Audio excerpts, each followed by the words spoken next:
حدیث کو جوڑ لے، ایک مضمون بنا رہا ہوں۔ اور پھر آقا کا فرمانا کہ بنو امیہ کا ایک طبقہ جو میری اہل بیت سے شدید بغض رکھے گا، اور پھر فرمایا کہ جو میری اہل بیت پہ ظلم کرے گا ان کا قتل کرے گا، ان پر جنت حرام ہوگی۔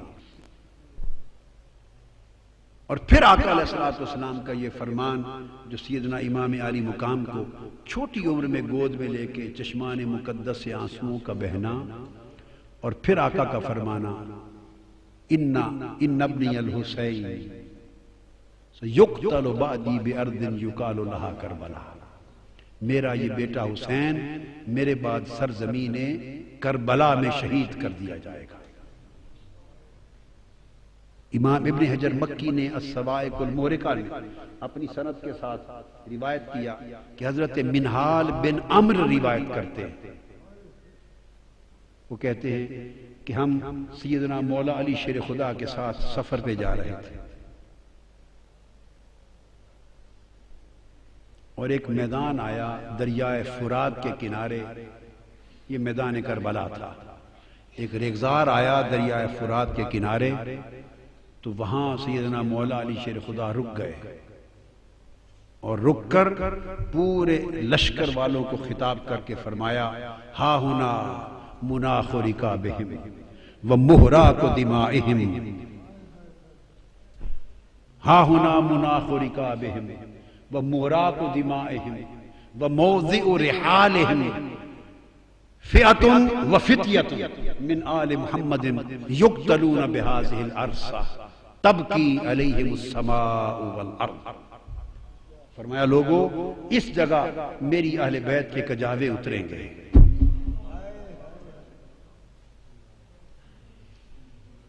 اس جگہ میری اہل بیت کے کجاوے اتریں گے، موضع رحالہ، اس جگہ میری اہل بیت کے خیمے جلائے جائیں گے، اس جگہ میری اہل بیت کا خون بہایا جائے گا۔ میرے حسین کا اور ان کے اصحاب کا اور آل محمد کی پوری جماعت، پورا خانوادہ، پورا گلشن اہل بیت رسول اس جگہ یقتلون بہذہ الارض، اس جگہ قتل کر دیا جائے گا، اور جب ان کا قتل ہوگا تب کی علیہم السماء والارض، وہ تو آنسو بہانے والے تو شہید کر دیے جائیں گے، قیدی بنا لیے جائیں گے، ان پر آسمان اور زمین آنسو بہائیں۔ اور پھر کہ جب آقا علیہ السلام نے ساری نشاندہی کری، اور ایک روایت میں فرمایا کہ جس سرزمین پہ میرا حسین شہید ہوگا بِأَرْضِ طُفٍ وَكَرْبٍ وَبَلَا، وہ کرب اور بلا کی سرزمین ہوگی۔ ایک جگہ فرمایا فرات کے کنارے پر میرا حسین شہید کر دیا جائے، کہ جب آقا علیہ السلام نے فرمایا ام سلمہ سے، حضرت ام فضل سے مر گئی، کہ جب مٹی عطا کی تو فرمایا اس کو سنبھال کے رکھ لے ام سلمہ، فَعْلَمِي اِذَا تَحَوَّلَتْ هَذِهِ التُّرْبَةُ دَمًا فَعْلَمِي أَنَّ ابْنِي قَدْ قُتِلَ، ام سلمہ اس مٹی کو سنبھال کے رکھ لے، جب یہ مٹی خون میں بدل جائے تو سمجھنا میرا حسین شہید ہو گیا۔ حضرت ام سلمہ کہتی ہیں کہ 10 محرم کا دن تھا، جب فرماتی ہیں ایک دن تھا دوپہر کو قیلولہ کے لیے مدینہ میں لیٹی ہوں، اچانک میں نے دیکھا آقا علیہ السلام تشریف لائے، وَعَلَىٰ رَأْسِهِ وَلِحْيَتِهِ التُّرَابُ فَقُلْتُ مَا لَكَ يَا رَسُولَ اللَّهِ صلی اللہ علیہ وسلم قَالَ شَهِدْتُ قَتْلَ الْحُسَيْنِ آنِفًا، میں لیٹی ہوں، اچانک آقا علیہ السلام تشریف لے آئے، خواب میں نے دیکھا کہ آپ کے سر انور پر اور آپ کی ریش مبارک پر گرد ہے، گرد آلود ہے سر انور، ریش مبارک۔ میں نے پوچھا یا رسول اللہ یہ کیا ماجرا ہے؟ فرمایا ام سلمہ میں ابھی مقتل حسین سے آ رہا ہوں۔ ادھر عبداللہ ابن عباس رضی اللہ تعالیٰ عنہ وہ روایت کرتے ہیں مکہ معظمہ میں، فرماتے ہیں رأیت رسول اللہ صلی اللہ علیہ وسلم فی المنام اشعث اغبر وبیدہ قارورۃ فیہا دم، قلت ما ھذا الدم یا رسول اللہ قال دم الحسین واصحابہ، میں نے خواب میں دیکھا آقا علیہ السلام تشریف لائے، سر انور، چہرہ مبارک گرد آلود ہے، آپ کے ہاتھ میں ایک شیشی ہے، اس شیشی میں خون ہے۔ میں نے پوچھا یا رسول اللہ یہ خون کیسا ہے؟ فرمایا عبداللہ ابن عباس، یہ حسین اور اس کے اصحاب کا خون ہے، ابھی کربلا سے آ رہا ہوں، سارا دن کھڑا کربلا کے شہیدوں کا خون جمع کرتا رہا۔ جب یہ شہادتیں ہو چکی اور لٹا پٹا اہل بیت کا قافلہ، بدبخت یزید کا حکم نامہ آیا کہ اسے ابن زیاد کے پاس کوفہ اور چند دن کوفے میں قیدی رکھ کر اور پھر انہیں پابسلاسل قیدیوں کا قافلہ سروں کو نیزوں پہ رکھ کے ایک جلوس کی شکل میں دمشق میرے دربار تک لایا جائے۔ تو جب یہ قافلہ لے کے روانہ ہوئے تو کتب حدیث میں اور کتب سیر میں آیا ہے کہ قافلہ جب روانہ ہوا تو آسمان پر خون کے ساتھ کچھ اشعار لکھے گئے، خون کے ساتھ اشعار لکھے گئے، اور اشعار خون کے ساتھ یہ تھے: اترجو امت قتلت حسینا شفاعت جدہ یوم الحسابی۔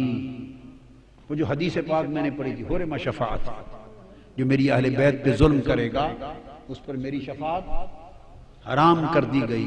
وَإِنَّ اللَّهَ حَرَّمَ عَلَيْهِ الْجَنَّةَ، اور اللہ نے اس پر جنت حرام کر دی۔ تو خون کے ساتھ، خون آلود قلم کے ساتھ الفاظ لکھے گئے، خونی قلم کے ساتھ، کہ کیا وہ طبقہ جس نے حسین کو شہید کر دیا ہے کیا اب بھی مسلمانی کا دم بھرتا ہے اور امید رکھتا ہے کہ اس کے نانا کی شفاعت نصیب ہو جائے گی؟ شفاعت تو حسین کے نانا کی ہے، شفاعت تو کسی اور کی نہیں ہے۔ جسے بھی شفاعت کا حق ملا ہے وہ حسین کے نانا کی خیرات ملی ہے۔ تو فرمایا ترجو امت قتلت حسینا شفاعت جدہ یوم الحسابی، حسین کو قتل کرنے والے بدبختوں، کیا اب بھی حسین کے نانا کی شفاعت کی قیامت کے دن امید رکھتے ہو؟ پھر اس کے نیچے لکھا فلا واللہ لیس لہم شفیع، فلا واللہ لیس لہم شفیع وہم یوم القیامت فی العذاب، نہیں، ہرگز نہیں، خدا کی قسم ان کا کوئی شفاعت کرنے والا نہ ہوگا اور قیامت کے دن وہ سخت عذاب میں مبتلا کر دیے جائیں گے۔ وَقَدْ قَتَلُوا الْحُسَيْنَ بِحُکْمِ جَوْرٍ وَخَالَفَ حُکْمُهُمْ حُکْمَ الْکِتَابِ، ان ظالموں نے ظالم حکمران کے حکم کے تحت اور ظلم پر مبنی حکم کے تحت حسین کو قتل کر دیا، اور ان کے حکم نے قرآن کے حکم کی مخالفت کر دی، ان کے حکم نے قرآن کے حکم کی مخالفت کر دی۔ یہ آسمان پر خون کے ساتھ شیر رقم تھا۔ قافلہ روانہ ہوا، ابن زیاد نے کئی دن اسیران کربلا آقا علیہ السلام کے گلشن رسالت کے ان پھولوں کو قیدی رکھا، اور پھر سوئے دمشق اس قافلے کو روانہ کیا۔ اس پورے قافلے میں صرف ایک مرد بچ گئے تھے، امام زین العابدین، ایک ہی، اور وہ بیمار تھے۔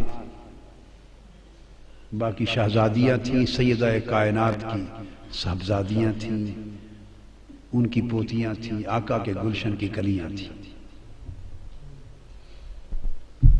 چلتے چلتے راستے میں ایک مقام پر یزیدی لشکر کے پاس پانی ختم ہو گیا، ان کے پاس پانی ختم ہو گیا۔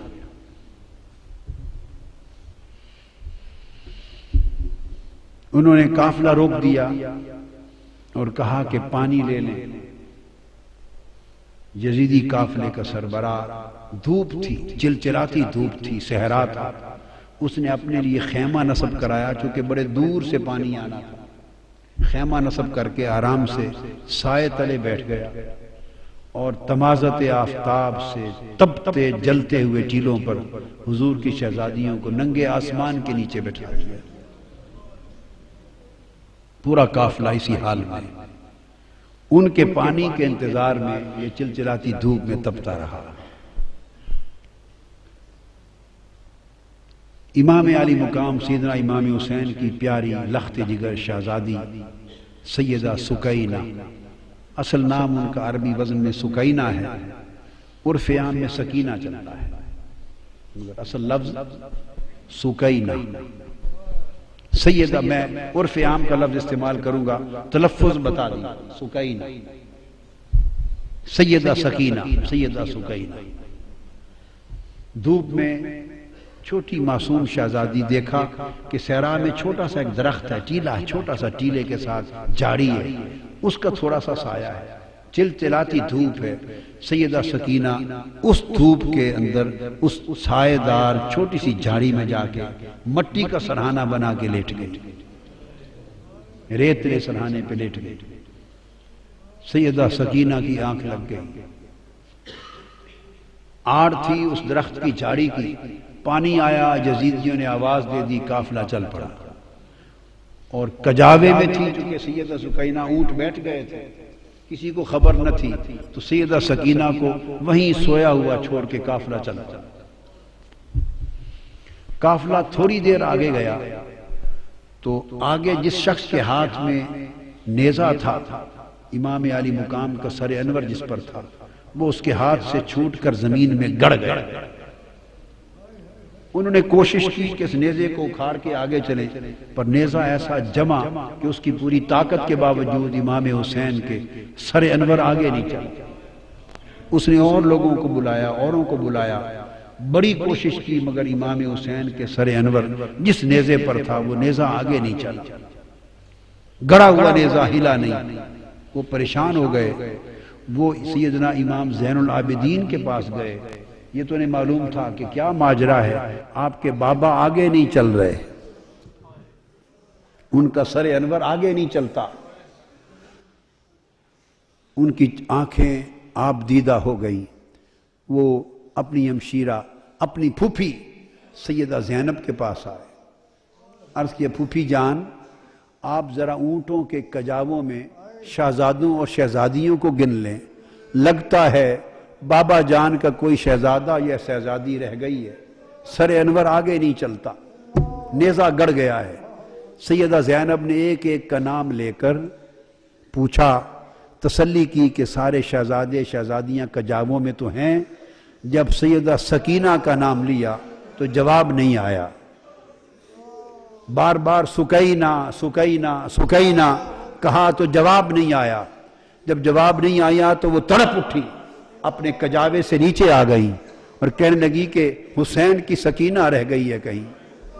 شاید جہاں کجاوے قافلہ رکا تھا، اب رات کا وقت ہو گیا تھا، رات کے اندھیرے میں دوڑتی دوڑتی، شام کا وقت تھا، اندھیرا تھا، سایہ تھا، دوڑتی پیچھے پہنچی، اور آگے جو پہنچی تو اندھیرے میں دیکھا کہ کوئی نقاب پوش خاتون ہے اور سیدہ سکینہ کو گود میں لے کے بیٹھی ہے اور ان کو چومتی ہیں، اور سیدہ سکینہ اس نقاب پوش عورت کی گود میں میٹھی میٹھی زبان میں کربلا کی کہانی سنا رہی ہے،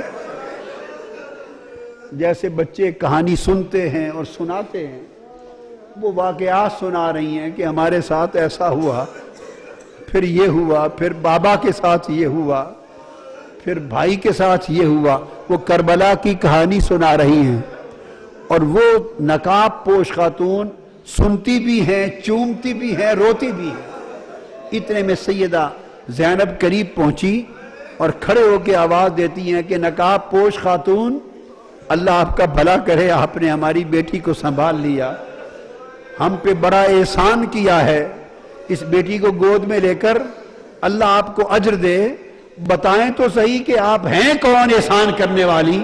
انہوں نے چہرہ انور سے نقاب پلٹا، فرمایا زینب بھول گئی ہو تمہاری ماں فاطمہ۔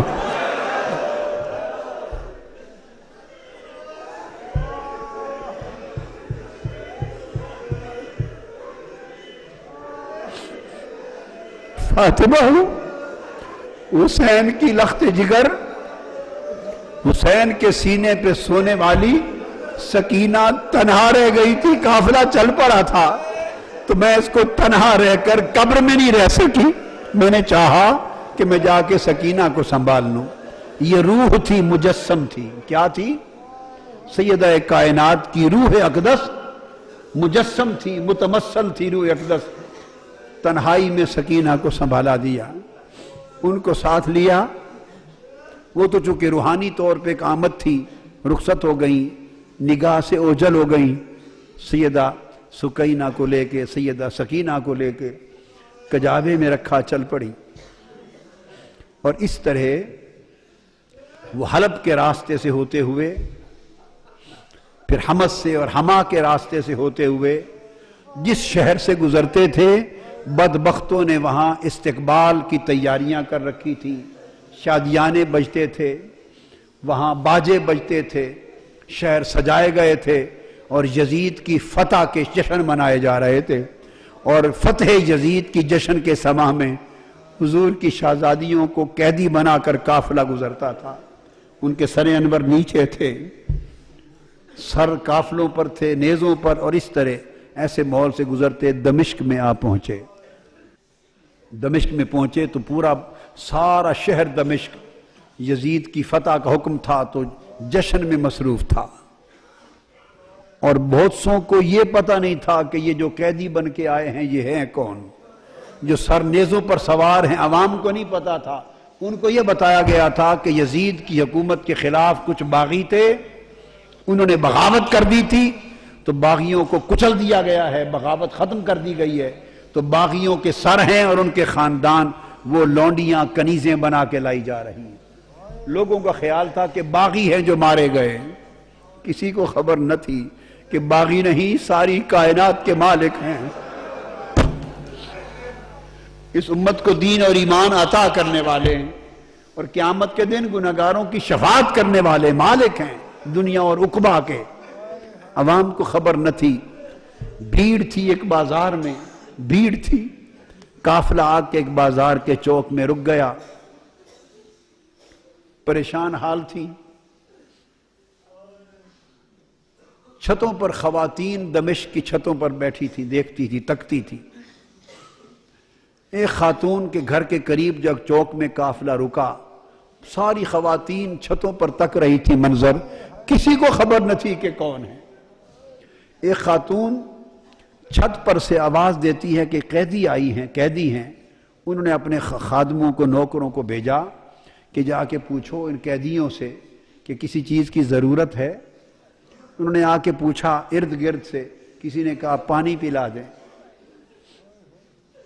تو اس نے پانی بھیجا، پھر پانی کے ساتھ کھجوریں بھیجی، جو کچھ گھر میں میسر تھا، خدمت تواضع کرتی گئی، چادریں بھیج دی، کپڑے صاحبان کے تان لیں، چادریں بھیج دی، پانی بھیج دیا، جس اس کے گھر میں جو کچھ میسر تھا بھیجتی گئی، دیکھتی گئی۔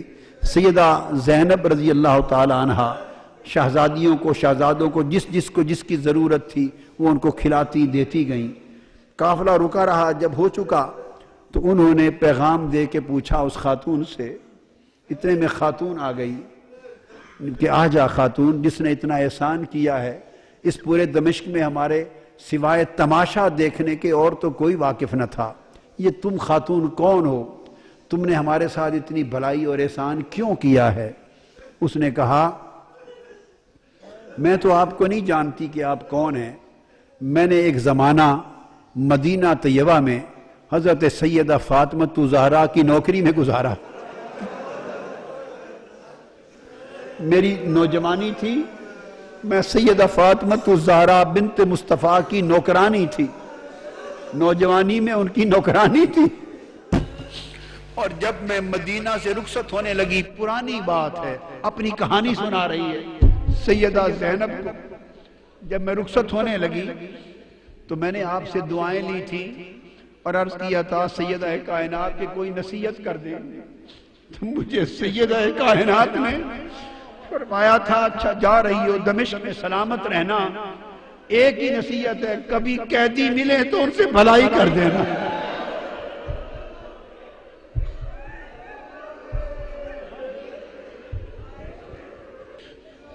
بی بی مجھے تو کوئی پہچان نہیں ہے، میں تو نہیں جانتی آپ کون ہیں، اتنا ہی سنا ہے کہ کوئی باغی تھے وہ مار دیے گئے اور قیدی ہو کے آئے ہیں، میں نے تو بھلائی اس لیے کی ہے کہ مجھے میری سیدہ نے سیدہ کائنات فاطمہ الزہرا نے نصیحت کی تھی، ایک ہی نصیحت کی تھی، کہا تھا سلامت رہنا، زندگی میں کبھی کوئی قیدی مل جائیں تو ان سے بھلائی کر دینا۔ میں تو آج سیدہ فاطمہ الزہرا کی اس وصیت پہ عمل کر رہی ہوں۔ میں نے دیکھا ہے قیدی ہیں تو میں نے تو قیدیوں سے نیکی کر دی ہے، بھلائی کر دی۔ سیدہ زینب کے آنسو نکل آئے،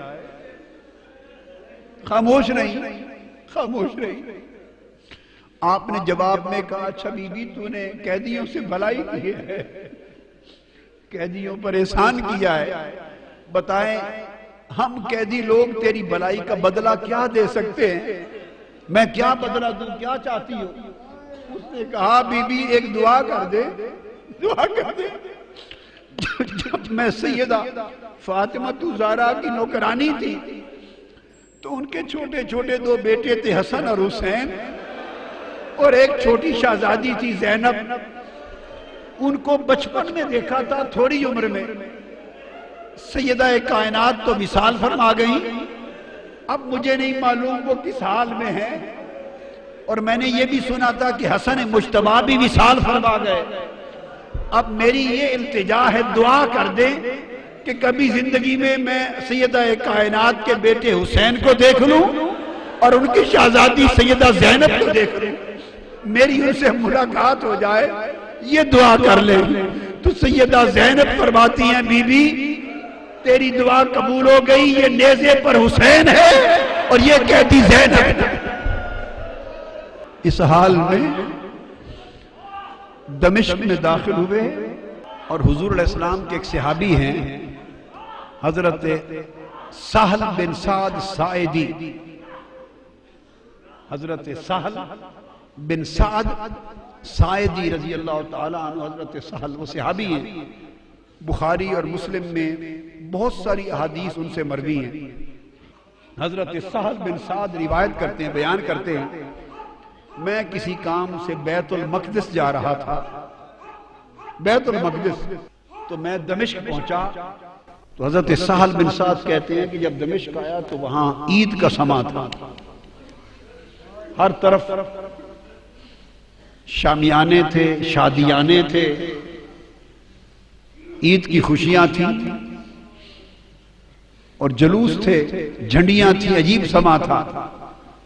میں نے لوگوں سے پوچھا کہ شام کے لوگوں لگتا ہے کہ تمہاری کوئی علاقائی عید ہے، آج علاقائی عید ہے، سارے شہر کو تم نے دلہن کی طرح سجا رکھا ہے، کیا کوئی لوکل عید ہے جو اپنی روایت میں ثقافت میں منا رہے ہو؟ انہوں نے کہا تم کون ہو؟ لگتا ہے کہ شام کے رہنے والے نہیں ہو۔ انہوں نے کہا نہیں، میں تو مدینہ سے آیا ہوں۔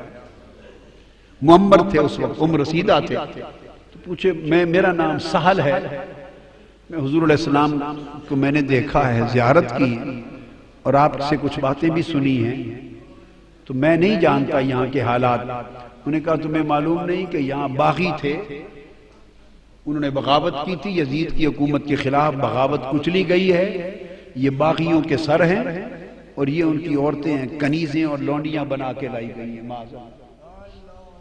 انہوں نے دیکھا آگے جا کر کہ یہ باغی کون ہیں؟ حضرت سہل بن سعد، انہوں نے تو مدینے کی گلیوں میں حضرت امام حسین کو آقا کے کندھوں پر سواری کرتے دیکھا ہوا تھا اور آقا کے سینہ اقدس پہ کھیلتے اور زبان مصطفیٰ کو چوستے، اس دور میں دیکھا ہوا تھا، اور بعد ازاں پھر پوری جوانی کی عمر دیکھی تھی، نظر میں گزری تھی، پورے 50 برس 40 برس نگاہ کے سامنے تھے، مگر گرد آلود تھا چہرہ پاک اور خون آلود تھا کٹا ہوا سر انور۔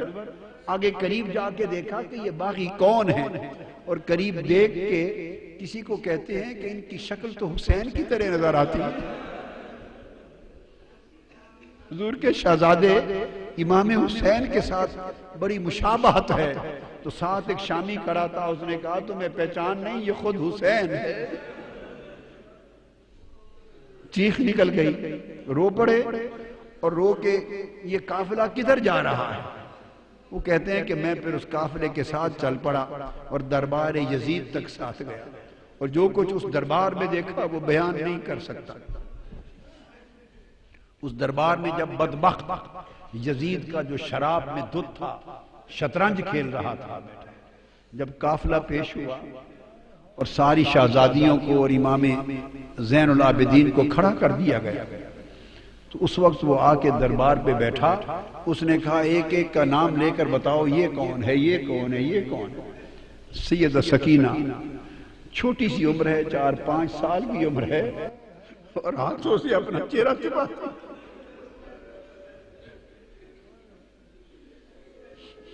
چہرہ چھپاتی۔ وہ بدبخت یزید پوچھتا ہے یہ بچی کون ہے جو چہرہ چھپاتی ہے ہاتھوں سے؟ کسی نے جواب دیا یہ سیدہ سکینہ ہے، حسین کے سینے پر لیٹنے والی شہزادی ہے۔ تو اس بدبخت نے پوچھا اس سے یہ خود کیوں نہیں بولتی، بتاؤ کون ہو؟ وہ سیدہ زینب اپنی پھوپھی کی طرف لپٹ گئی۔ پھر پوچھا یزید نے یہ بولتی کیوں نہیں، کون ہے؟ وہ پھر سیدہ زینب کے ساتھ لپٹ گئیں۔ پھر پوچھا کیوں نہیں بولتی؟ سیدنا امام زین العابدین بولے بدبخت اس کے گلے کا رسہ، اس کا گھیرا بہت تنگ ہے، رسی کا گھیرا بہت تنگ ہے، اس سے بولا نہیں جا رہا، اس رسی کے گھیرے کو ذرا کوئی کھولے تو یہ بات کرے۔ اس نے کسی شخص کو بھیجا کہ اس کا گلے کا رسہ ذرا کھول کے کشادہ کر دو۔ آپ پھر دوڑ کر امام زین العابدین کی گود میں چلی گئی، فرمایا یہ مر جائے گی شہزادی، یہ بطول زہرا کی بیٹی ہے لاڈلی، کسی غیر مرد کا ہاتھ نہیں لگ سکتا۔ اس نے کہا پھر زین العابدین کو کہ علی خود ہی کھول دو۔ کھولا تو اس سے پوچھا تم کون ہو، چہرہ کیوں چھپاتی ہو؟ اس نے کہا تم جیسے بدبختوں سے چہرہ نہ چھپاؤں تو کیا کروں؟ اس نے کہا کہ سکینہ کیسا پایا ہمارا منظر؟ اس نے کہا یہ تو جو دیکھ لیا دیکھ لیا، قیامت کے دن جو ہمارا منظر ہونے والا ہے اس کی بھی تیاری کرو، جو قیامت کے دن ہماری باری آنے والی ہے اس کی بھی تیاری کرو۔ اہل بیت کے اس قافلے کو قیدی بنا دیا گیا، امام علی مقام کے سر انور کو الگ، ایک امام زین العابدین کو الگ قید خانے میں رکھ دیا گیا، باقی خانوادہ اہل بیت کو ایک جگہ رکھ دیا، امام علی مقام کے سر انور اور شہداء کربلا معلی کے سروں کو ایک طرف رکھ دیا گیا۔ اس طرح ایک وقت گزرنے کے بعد کچھ ایسے واقعات ہوئے کہ اس نے محسوس کیا کہ اہل بیت کے قافلے کو یہاں رکھنا مناسب نہیں، اس کی حکومت کے خلاف کوئی بڑی بغاوت کا پیش خیمہ ثابت ہو سکتا ہے ان کا قیام۔ اس نے فیصلہ کیا کہ ان کو واپس مدینہ بھیج دیا جائے۔ امام زین العابدین سے کہا سارے قافلے کو جمع کر لیں اور مدینہ ان کو لے چلیں۔ امام زین العابدین نے کہا کہ ہم جاتے ہیں، ہماری کچھ چیزیں تم نے لوٹی ہیں وہ دے دو۔ اس نے کہا لوٹا ہوا مال واپس نہیں کیا جائے گا۔ اس حال میں جب یہ مذاکرات ہو رہے ہیں، امام علی مقام سیدنا امام حسین کی ایک اور صاحبزادی ہیں حضرت فاطمہ، ان کی ایک اور صاحبزادی، ان کا اسم گرامی بھی سیدہ فاطمہ ہے بنت الحسین، وہ کھڑی ہیں۔ ایک شامی دربار میں اچانک آیا، شامی، حالت دیکھ کر اس نے سمجھا کہ یہ باغی قتل ہوئے ہیں اور ان کے خاندان کے لوگ لونڈی اور غلام بن کے آئے ہیں، کنیزیں ہیں، لونڈیاں بن کے آئی ہیں۔ اس ایک شامی نے اسی مغالطے میں یزید سے کہا فاطمہ بنت الحسین کی طرف اشارہ کر کے کہ یہ جو کنیزیں آئی ہیں ان میں سے یہ لونڈی باندھی کنیز مجھے دے دو۔ سیدہ فاطمہ بنت الحسین چیخ کے اپنی پھوپھوں کے ساتھ دامن سے لپٹ گئی، کہنے لگی پھوپھی جان کیا اب ہمیں کنیزیں نہیں بنایا جائے گا؟ فرمایا بیٹے گھبرا نہیں، یہ جرت نہیں کر سکتے۔ فرمایا یہ حرام ہے، نہ ان کی جرت ہے کر سکے، نہ اس بدبخت ملعون یزید کی جرت ہے کہ کر سکے۔ یزید بولا، تیش میں آ گیا، وہ بولا کہ میرے اختیار میں ہے، اگر چاہوں تو میں تم سب کو کنیز بھی بنا دوں۔ آپ نے فرمایا ملعون، جب تک تم میرے نانا کے دین کا نام لیتے ہو یہ ظلم نہیں کر سکتے۔ جب تک میرے نانا کی شریعت کا نام لیتے ہو یہ ظلم نہیں کر سکتے۔ جب اتنی کلام سیدہ زینب کا سنا، اس شامی کو اندازہ ہو گیا کہ یہ تو پیغمبر اسلام کی شہزادیاں لگتی، اس کو خبر نہ تھی۔ اس نے کہا یزید لعنت ہو تم پر، لعنت ہو تم پر، تم نے حضور کی شہزادیوں کے ساتھ یہ اشر کر رکھا ہے۔